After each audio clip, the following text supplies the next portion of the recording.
Hi, I'm here at Stampendous booth at Creativation, and I'm Fran, and I just wanted to show you a few of the new things with Laurel Burch. So we've been having a lot of fun with this, and some of the new sets, like this one here, has some of the horses, and if you'll notice, we even have a unicorn. So whether you want to do journals or card making, we've got the stamps with the dies.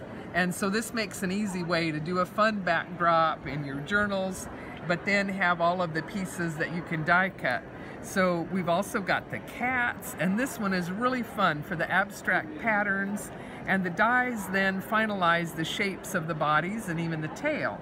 So if you can see over here, a lot of these, I did the color work with Copic markers initially, and as long as you use all those vivid colors, it all comes together really fun.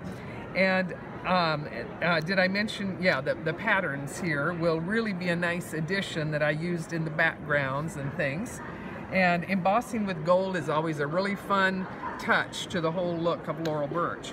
But in thinking about doing quicker cards, I don't know why it didn't occur to me before, do a field of color like the background you see here, do splattered, ink blots, sponging, any medium you like, whether it's vivid watercolors or gelatos. I've just used a variety of things. Any of your ink pads, your pigments are going to give you those vivid colors. Then once you have that background, then stamp on it and die cut it, and you've got all of that happening just in the quickest amount of time.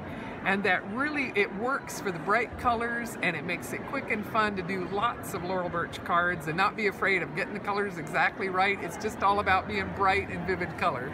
So have fun with all of that.